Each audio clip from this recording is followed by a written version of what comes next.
Today, in our Ask a Scientist segment, we'll be hearing from Dr. Allison Master answering questions about her research on gender stereotypes in kids. My name is Priya. I'm from New Jersey, and I was just wondering how and why children learn about these gender stereotypes and how the media may play a role in this. Hi, my name is Allison Master. I'm a professor at the University of Houston. So I think children learn about these gender stereotypes in a lot of different ways. Media definitely plays a role. So if you look at TV shows and movies, there's just this general gender bias where most main characters are boys. If you look specifically at characters who are doing STEM things like science and engineering and math and computers, those characters are also mostly boys and men. STEM toys usually have ads that are featuring boys, and then those toys end up in toy store aisles that sometimes even get labeled directly as boys' toys.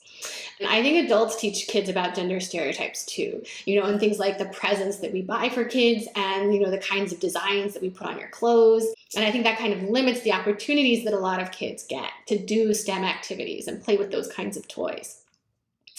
And, also I think that kids teach each other about gender stereotypes. Little kids especially, they can be kind of like the gender police, and they say things to each other like pink is not for boys, or men are doctors, women are nurses. So I think it's really important for older kids to jump in, if you hear your younger siblings or your younger cousins saying things like that, and just ask them why they think that, and try to challenge and break some of these gender stereotypes. I was just wondering why you think these gender stereotypes are still so common. The first reason is just that stereotypes are really useful. So there's sort of these mental shortcuts that help us understand the world and make predictions about how people will act.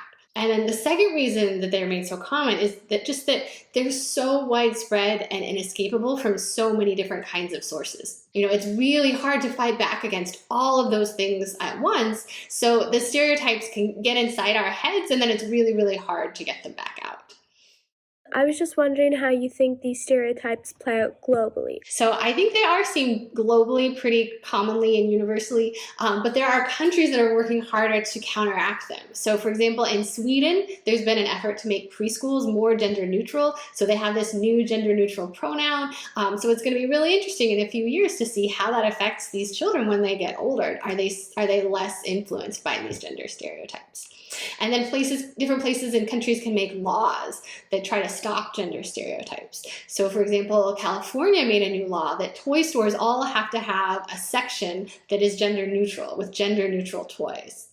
And the United Kingdom made a law that TV ads can't include harmful gender stereotypes. So it'll be really, really interesting to see if countries and places that try to stop these gender stereotypes, if they're successful at that. But I don't think we know the answer to that yet.